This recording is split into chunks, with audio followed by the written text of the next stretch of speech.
भद्रामाई की, गौरनेथाय की, शिला प्रभुपाद की।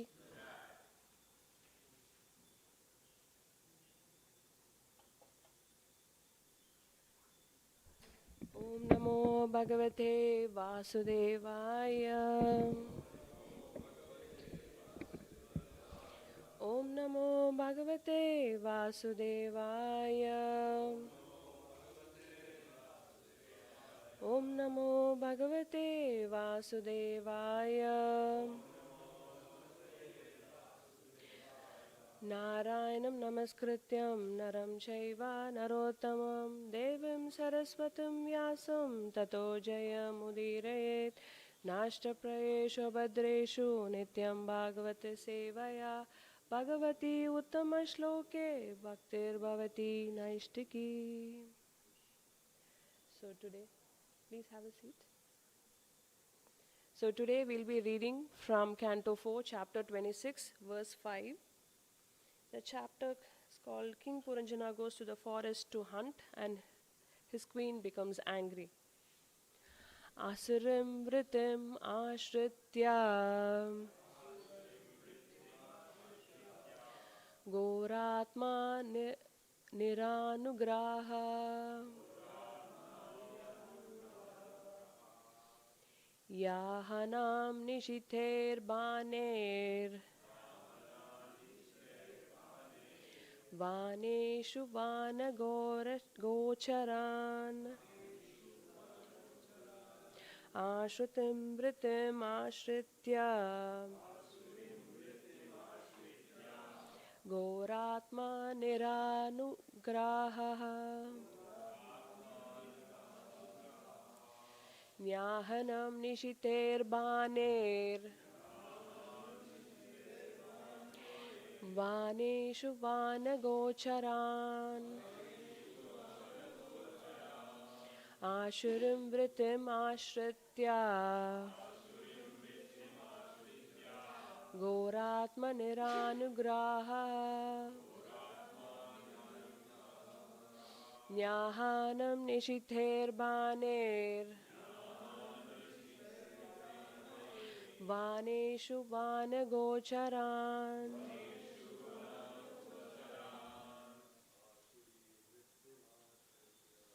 Ashurim vritim ashritya Goratma niranugraha Yahanam nishiter baner Vaneshu gocharan Ashritam vritim ashritya Goratma niranugraha Nyahanan nishiter baner Vaneshu gocharan Ashritam vritim ashritya Goratma niranugraha Yahanam nishiter baner Vaneshu gocharan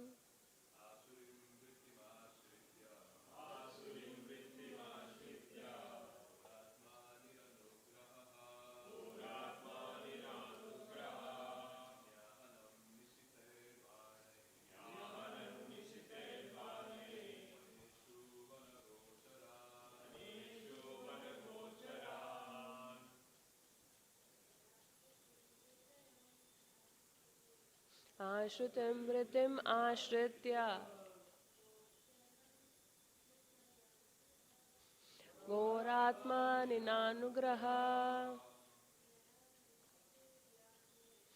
Yahanam nishiter baner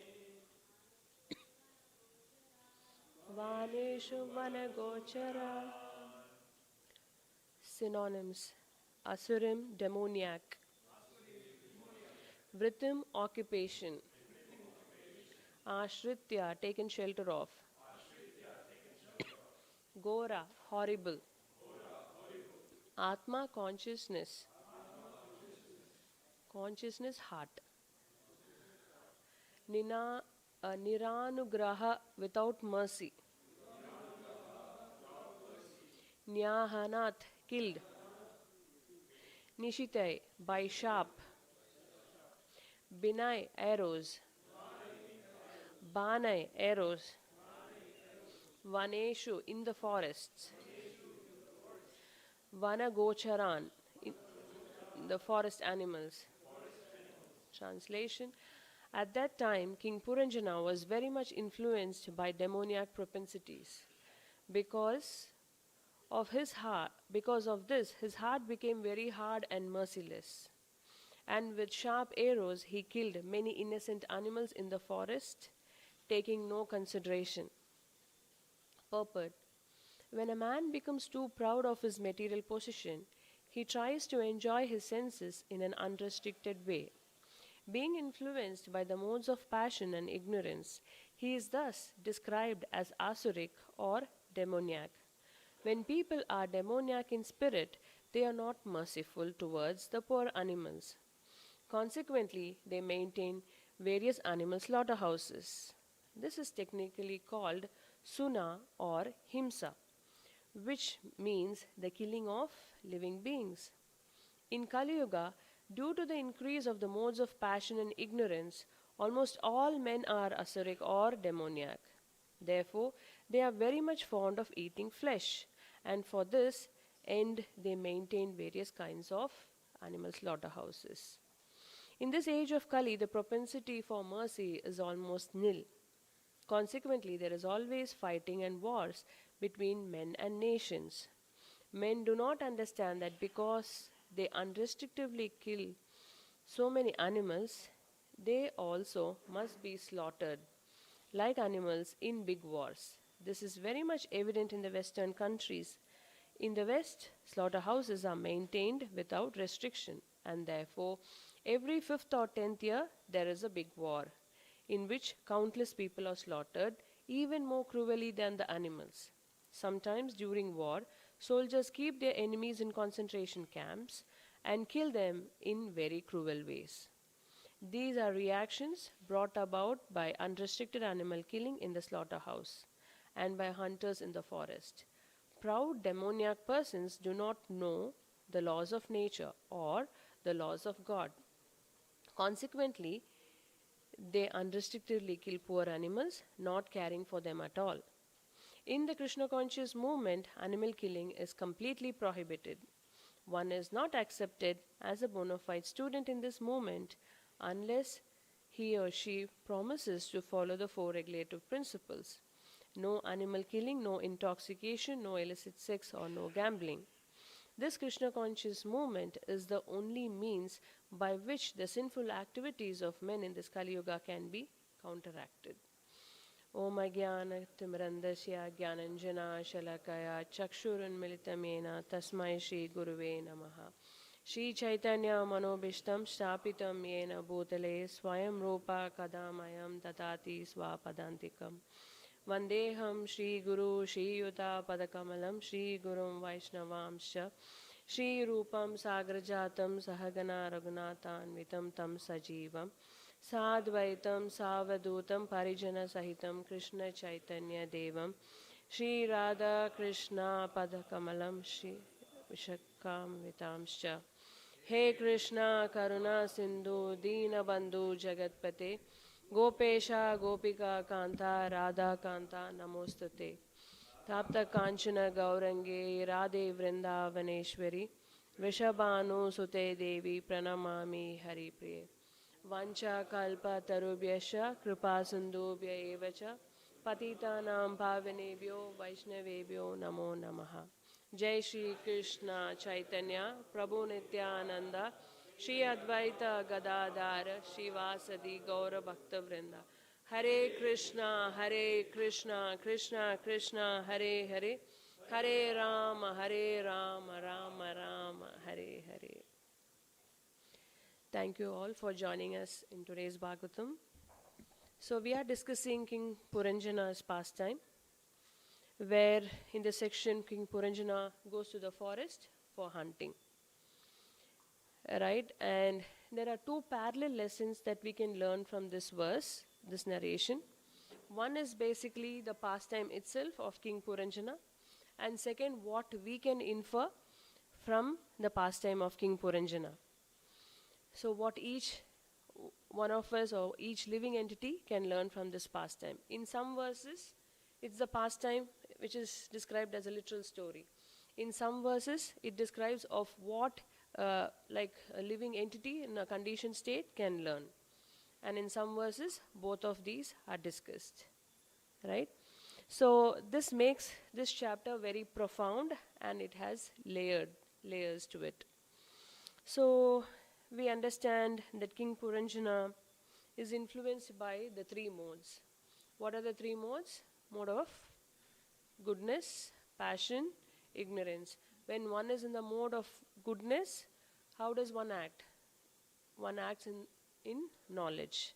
When one is in the mode of passion, they act as though they are influenced by desires. When one is in the mode of ignorance, how do they act? They act blindly without discrimination. So, like that, King Purañjana here is influenced by the mode of passion and ignorance.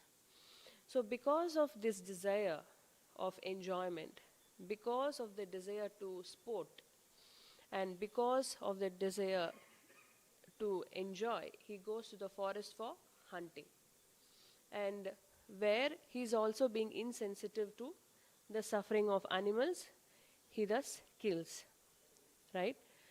So, when one is in the mode of passion and ignorance, one's heart is very hard.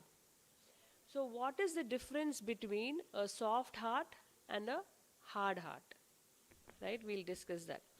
When one is, can we throw some examples of one who has a hard heart? They are? They are butchers, they kill animals, very good. They are insensitive, very good. So then, they don't respect others, they are ruthless, insensitive, again. Yes.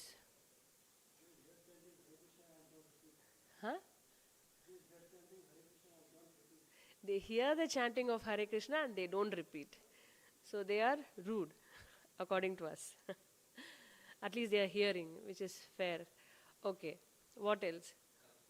Huh? Selfish. Yes, they are only self-centered. They want everything for themselves. Respect. What else? People should obey them. They get angry if they are not. Yeah? So like this, yes, whatever you all said, we can summarize it as no sensitivity to others' pain, mercilessness, they kill, whether animals or human beings, don't mind, they just kill, and then ruthlessness in their action and decision. Examples could be when somebody is hungry, they don't mind, they feel nothing for them. Or when somebody is crying, they are unmoved. And when they hurt others, or when we hurt others, our words or actions or behavior, we are not aware of. Hence, we make that mistake. Right? So, that's when we have a hard heart. So, alternatively, when somebody has a soft heart, how are they like? They're compassionate. They are more. Huh? Hearing. They listen. Caring. Yes, they are caring. They are respectful. They are grateful. Tolerant. Huh? Sorry? Humble. Very good examples. Yeah. So, maybe because we have little bit of soft heart that we are at least able to know these qualities, right? So whatever we have, we are trying to imbibe them. That's why we are sharing those things. Somebody said humility, somebody said respectful, somebody said grateful, somebody said caring. So in us, we want to give others those qualities. We are trying to have a soft heart. So we are thinking about those qualities. But those who are not soft-hearted, when they are hard-hearted, they even don't know about these qualities, right? What Prabhupada says in the purport, and he defines the qualities of goodness are, or those people who have the soft heart are the qualities like that of tolerance, as you mentioned, compassion, honesty, truthfulness, self-control, cleanliness, peacefulness, humility, austerity, and wisdom. So when one has these qualities, then we can categorize as people who are soft-hearted. At least few of these qualities, if not all, right? So when one is influenced by the passion and ignorance, then what happens? They act without compassion. And compassion to whom? To weak people, right? And hence their heart becomes hard. So we discussed about what is a soft heart and what is a hard heart. And we also want to take pastime of Krishna, like why does he steal butter? Because butter is soft, right? And why can't he just steal curd? Why has he to steal butter, right? So when there is yogurt or curd, it is available everywhere. There's no processing that needs to be done. There's no way that we can show affection in giving yogurt to Krishna. But when the gopis start churning the yogurt, then slowly they get the butter. So while in the process, then people start thinking about Krishna and they want to do it for Krishna. They are so much attached to Krishna that they do nice, soft, good butter so Krishna can come and steal. So why isn't that? Because one thing is, yes, butter can be easily digestible. Ayurvedically, you can say like that, But the process in which, the endeavor in which we try to please Krishna also matters. And that's why the gopis are doing this butter to please Krishna, and Krishna in turn steals the butter and pleases them. So, as living entities, we should also try to make our hearts as soft as butter. And the endeavor that we take to make our hearts softer is what pleases Krishna. So why don't we try and put some effort? Because we know ourselves how much we respect others. If it's junior devotees, then we are like, okay, yeah, we take care nicely. If it is senior devotees also, out of respect, we behave nicely to them. But sometimes when it is peers, what do?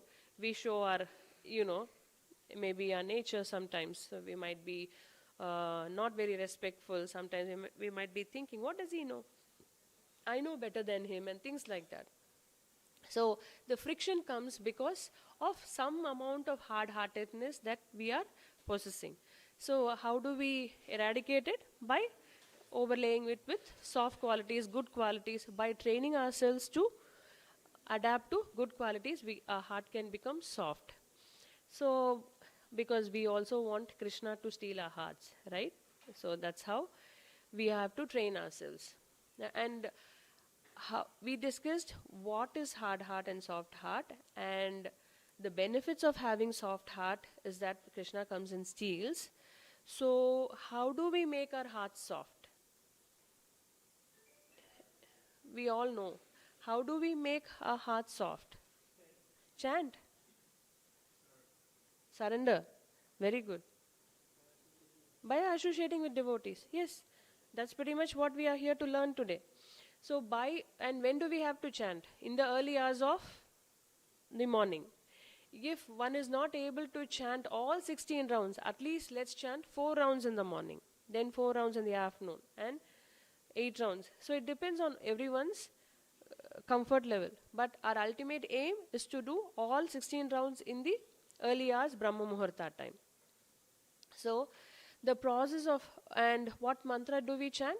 Hare Krishna, Krishna Krishna, Hare Hare, Hare Rama, Rama Rama, Hare Hare.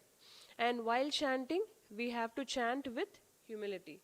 And After we do 16 rounds of chanting, how should our behavior be? We have to give respect and not expect any respect for oneself. And we have to chant sincerely. We have to serve the holy name sincerely. Right? These are things which will make us eligible to reside in Krishna's heart or help us reside in Goloka Vrindavan. So we have often heard, no, Krishna likes to reside in a pure devotee's heart. So how much softer the pure devotee's heart should be that Krishna himself loves to come and stay in one's heart. We've heard devotees chanting and the Lord is pleased and the Lord himself is crying. Right?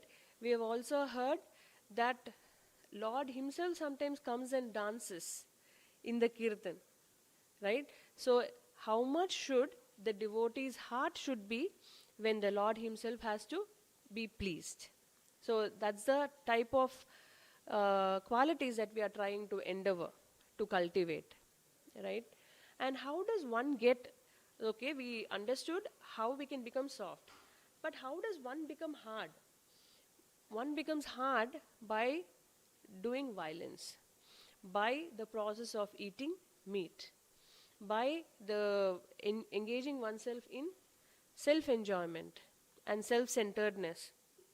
If one is causing um, cruelty to living entities, then one is heart becomes hard. And who is implicated when killing of animal happens? One, those who give permission for animal killing or meat eating. Second, those who actually kill, and those who actually assist in the process, and those who are actually selling the products, those who are consuming the product, and those who are also cooking. So all of these people are implicated by the karma. And this violence in a way reduces our compassion. It reduces our way that we can get the mercy of Krishna or any devotee.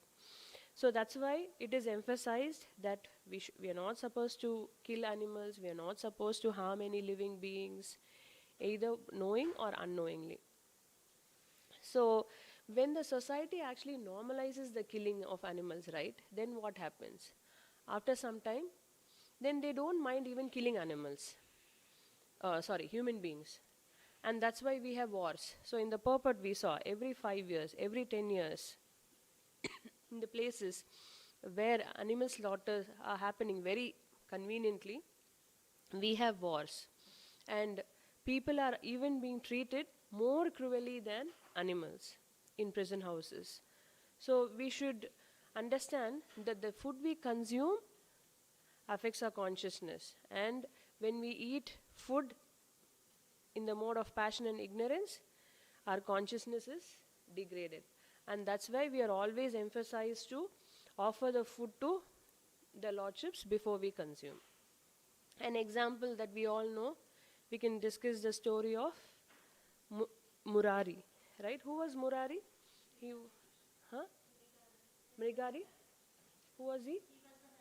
He was very hunter. And how does he used to hunt? He used to go to the forest. He used to kill the animals halfway. He used to break their legs and he used to see them suffering and enjoy. So he was that cruel. And who did he encounter? Whom did he take association of? He took association of Narad Muni. And what did Narad Muni instruct? He instructed him, leave your bow and arrow, don't kill any animals, and try to take up the process of chanting. And yes, he accepted the instructions as coming from Narad Muni. He stopped killing animals. He started chanting. And the more he chanted, and maybe within a year, he transformed. And how did he transform? He transformed so much so that even if an ant was passing in his way, he would actually give way for the ant and he would walk. Such is the power of the chanting of Mahamantra. And that is why it is emphasized that one should chant. So anybody, even a person who is killing so mercilessly, can make transformation in their heart. Another good example is given is the story of King or Prince Prashadra. Who was King Prashadra? He was son of King Manu. And this king instructed the Guru Vashishta Muni to give instructions to his son Prashadra. It was a service of taking care of cows in the night. So it is easy to take care in the morning time, but in the night, that too for a prince, it was very austere. But he was very sincere soul, so he took up the service very sincerely to heart, and he started taking care of the cows in the night. And in rain or heat or in stormy nights, he will not leave the service. He used to take care. And one stormy night, what happened? It appeared as though a tiger was attacking the cows. And he also took the sword and killed it. Later on, he found out that it was a cow. And he was so sad, he was so upset that because he knows, according to Dharma, killing of a cow is not allowed. So he went and cried to Vashishta Muni, but Vashishta Muni cursed him to be born in lower conditions of life or lower social conditions of life.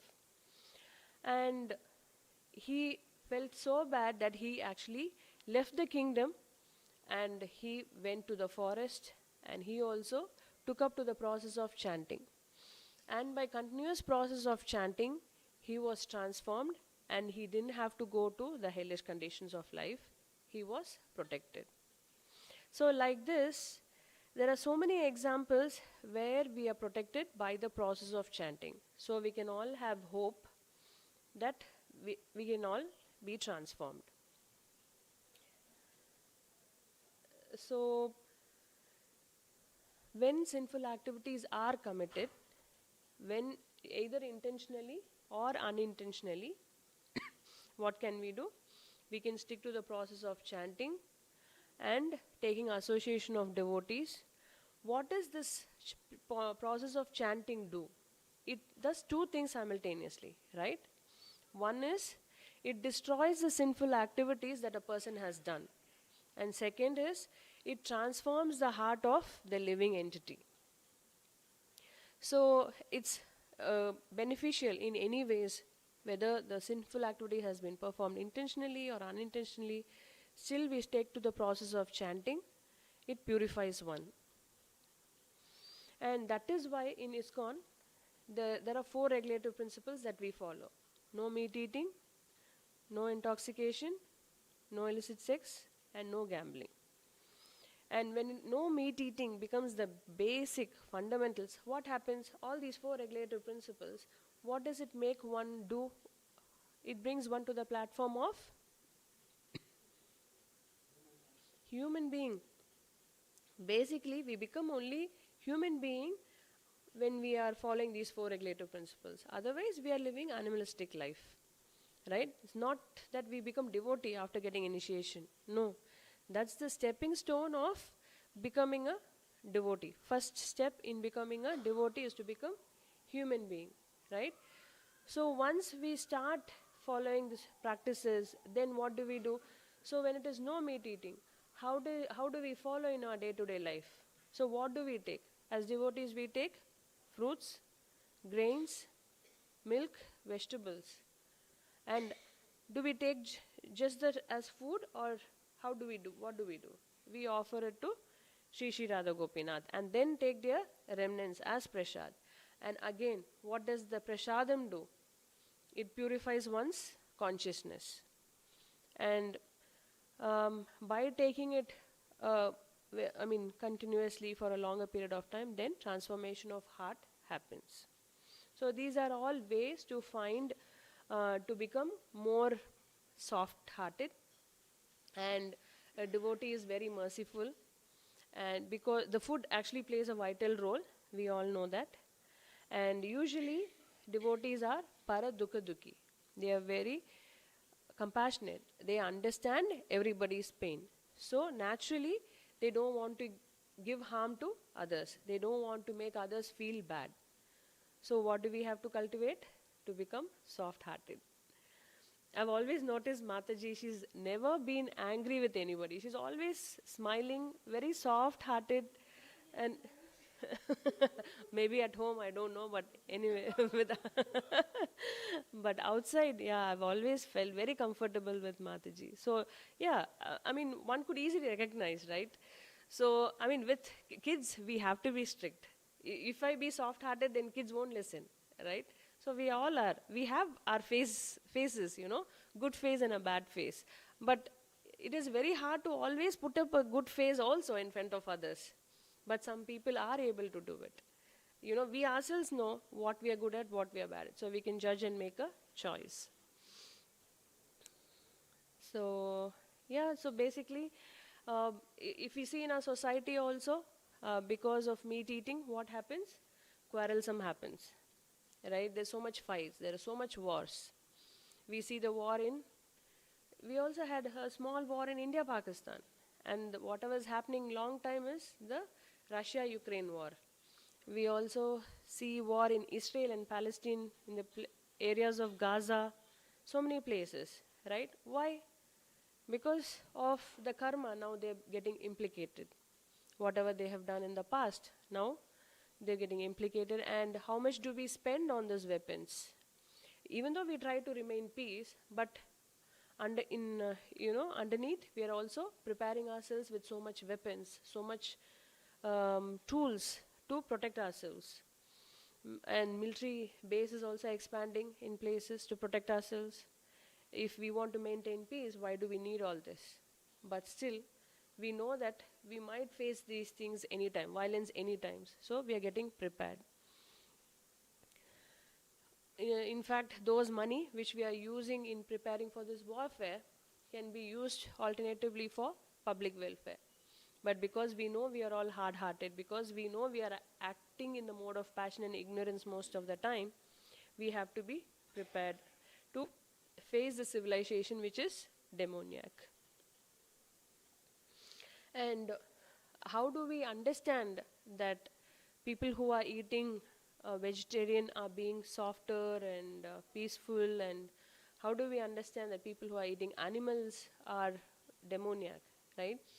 In the nature, we could see that there are animals like cows, deer, elephants, what else, which eats vegetarian? Kangaroo? Yeah, deer, kangaroo, rabbits. So these are animals which eat vegetarian food, and they are able to live together in a farm maybe, right? But lion, tiger, dogs, foxes, they quarrel amongst each other. So this implies again that how to live a peaceful life by eating what, right? So diet affects us. And when the meat eating is very common in families, then the joint families break and conflict increases, warfare increases. They become inevitable. So Srila Prabhupada explains, where prasadam is distributed, peace increases. A lot of times we see that there are people who are doing the road work, right? We can also offer them prasad. We can ask them to come because they do night work. Maybe we can give some boxes to them. They feel good. And they won't go for eating meat and come in our premises and work. It is a win-win situation. I saw the other day, all those workers in Crow's Nest were actually gathering together to eat just pizzas, after their work. It could be their Friday evening or whatnot. So it is possible that whomever we actually encounter, whomever we see, if we can offer prasadam, they'll feel pleased. They'll come and have darshan of Radha Gopinath. We'll be attracting more people. And ISKCON also has this mission, right? So today, Ed Prabhu was actually in this, when we were paying obeisances, he said ISKCON's threefold mission. He was saying, Ki Jai. What are those ISKCON's main mission? Book distribution. Book distribution, prasadam distribution,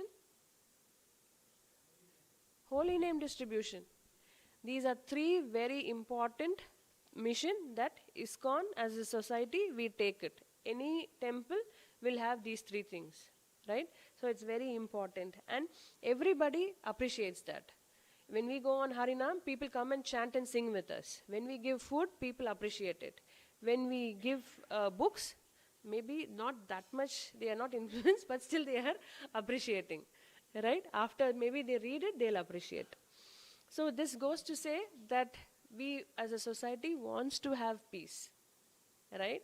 So we are in a society, we are practicing it. So what do? We practice it sincerely. We preach it also with compassion. And in preaching, what do? We ask them to chant the holy name.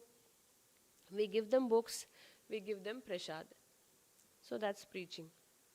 And we ask them to visit temple, obviously. And we ask them to do service for according to their level. Then we increase according to their capacity. So the core message today is, you all can summarize. What did we learn? Who has a hard heart? Those who are in the mode of passion and ignorance. And what do they do when they are in the mode of passion and ignorance? Huh? They protect themselves, okay. Violence to others. And they are? Huh? Demons, yes. They are insensitive. Yes. And what attracts Krishna? Soft heart.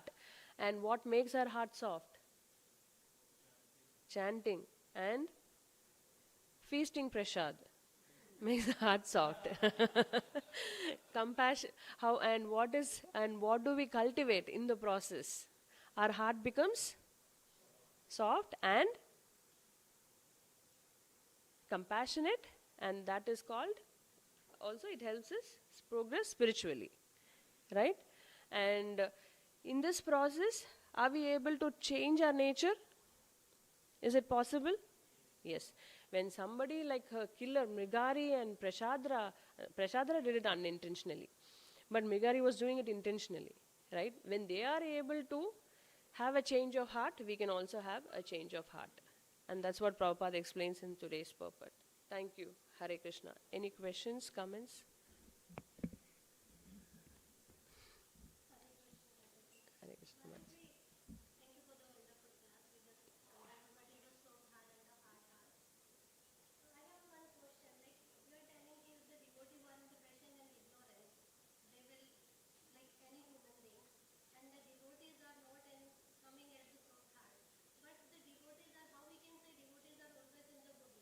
No, I'm not saying that. Yeah. Yeah. No. Correct. No. Hmm. Correct.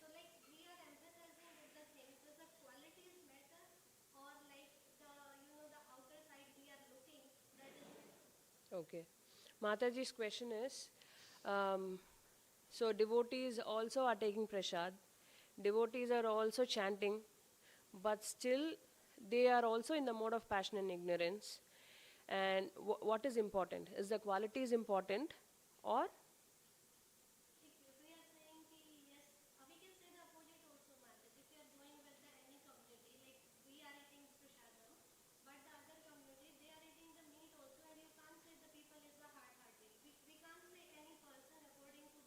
Hmm.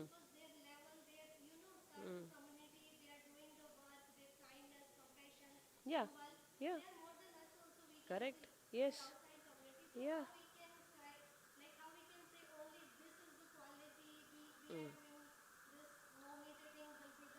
Best. Yeah. Mm. Basically, Mataji's question is, others are also good. We are also not eating meat, but still we are also committing offenses. Right, Mataji?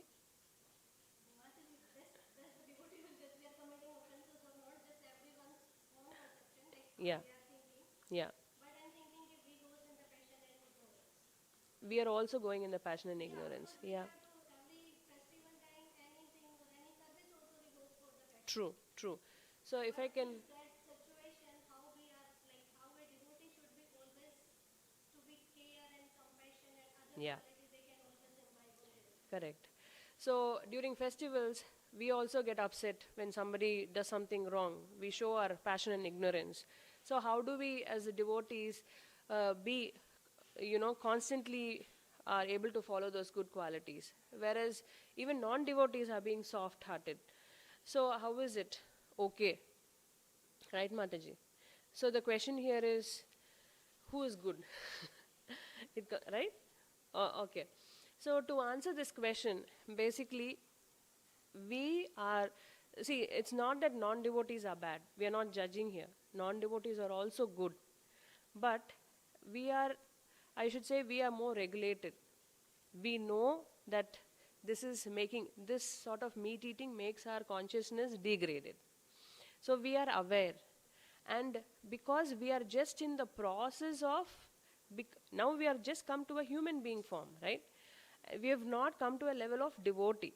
So we expect that during festivals we will have commotion, we will have problems, we will have issues. And we are slowly trying to transform ourselves by the process of chanting. Devotees have the process of chanting, devotees have the process of having prasadam day in and day out. And we also make mistakes. Sometimes we also eat unoffered food, but we are somewhere there. So, what do they say? Usually, a dried grass catches fire quickly, whereas a wet grass takes time to catch fire. So, we have to wait patiently to become dry by the process of chanting. So, then we can say that too sincerely. How much are we doing sincerely the process of chanting, right? So we have to make sure that our grass is becoming dry by the process of chanting without any attachments, without any desires for self-centeredness. So if there is no self-centeredness and if we are more sensitive to what others' needs are, how we can be compassionate. So, non devotees, based on their normal habit, environment, the way they have grown, they are sometimes able to be very compassionate, or they might be really compassionate. Yes, they are good people there also. So, we have to learn from them as well. How are they able to follow? And we being as devotees, what are we missing out? So, we should have that anxiety and we should try to take and learn from them as well. Why are we looking down upon non-devotees? No, they are prospective devotees. They might anytime come because they already have that good qualities. They'll easily become devotees, right? So there's only maybe few steps of becoming dry and coming to Krishna. So we should, in the process of chanting, try to become dry grass. And one day we'll all have a transformation of heart, and during festivals we will also not have commotions. All right? Yes, Prabhu.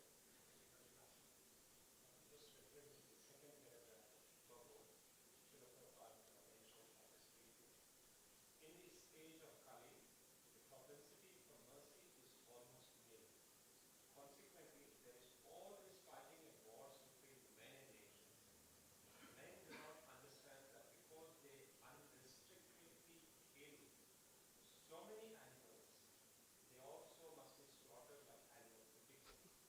My question, Mataji, is I heard that India is a top beef exporter and also leather exporter. If we actually draw a comparison with the Middle East, the wars are always going on.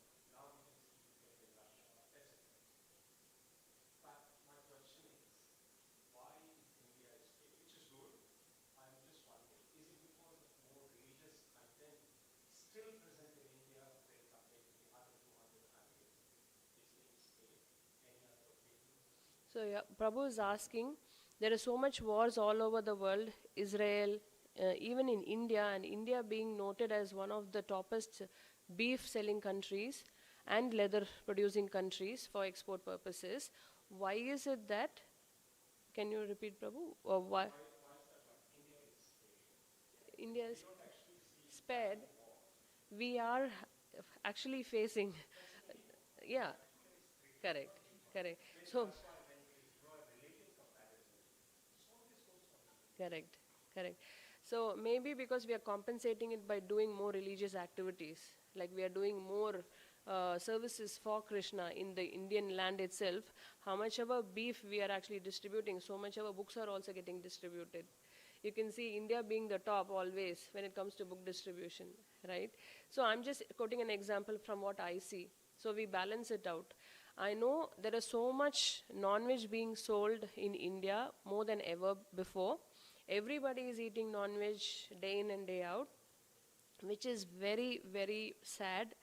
And we, as devotees, if we can do something about preaching to our own friends and family back home, that will help a lot. And by they becoming Krishna conscious, by they becoming devotees, if they can expand the mission, and by just following four regulative principles, if they can come to a platform of being human, then all this warfare can be avoided. Yeah, so, yeah, we know it. We want to do it as well. We want to help our brothers and sisters at home. Yeah, we can only try. This is Kali Yuga. Pray. Yes. Okay, let's pray for everybody who is suffering everywhere in the world. Hare Krishna, Krishna Krishna, Hare Hare, Hare Rama, Rama Rama, Hare Hare. Srila Prabhupada ki, devotees ki. Yes, Prabhu? Only small. Be louder. You can.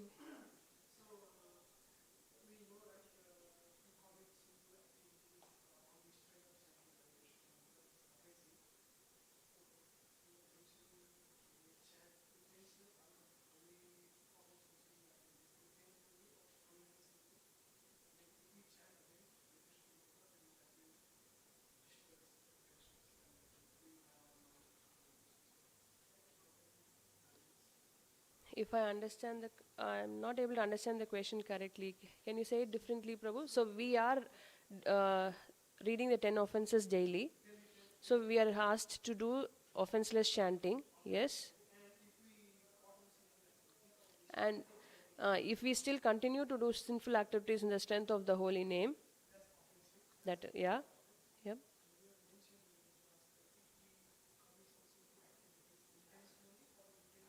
unintentionally, correct, yeah, yeah. Balance it. Yeah, we will make mistakes. We are human beings, right? We are, it's normal. If we face something injustice happening to a devotee, we will shout.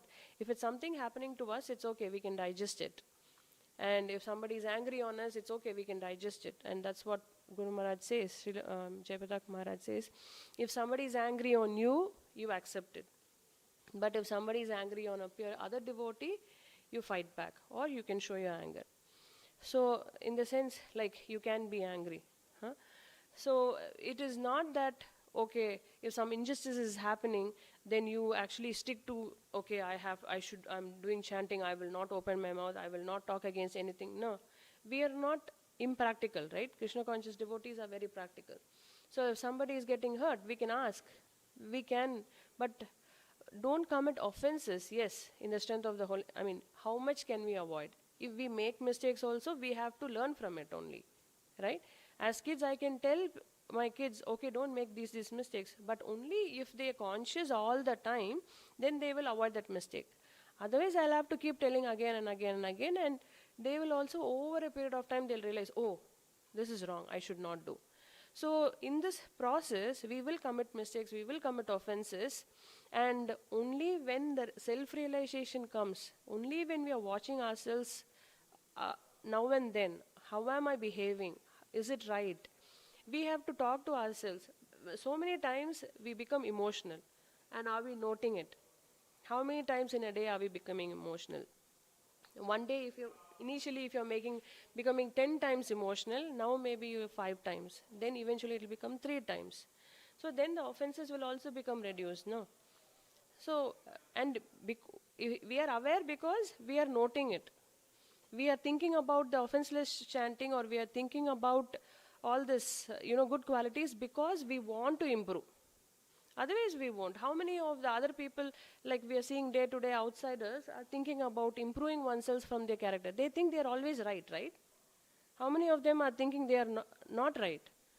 I mean, you can clearly see between devotees, good practicing devotees will always find fault with themselves and they will try to improve. Not that to the level that they want to put themselves down and stamp on them. We should not take, oh, I'm so bad, I'm so, worthless. That is also bad.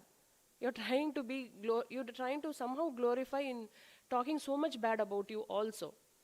I don't know, there is some rasa, I think, in people putting themselves so down. That is also wrong, right? There needs to be a balance. You are under the shelter of Radha Gopinath, you are under the shelter of Guru. How can you be so bad? They are protecting us. So we can't be that bad also. So have a balance and try to, as much as possible, chant the holy name with sincerity and take up to the process of eating prasadam also, nourish, and yeah, transformation happens eventually. Don't have to put pressure so much on yourself. Yeah. Hare Krishna.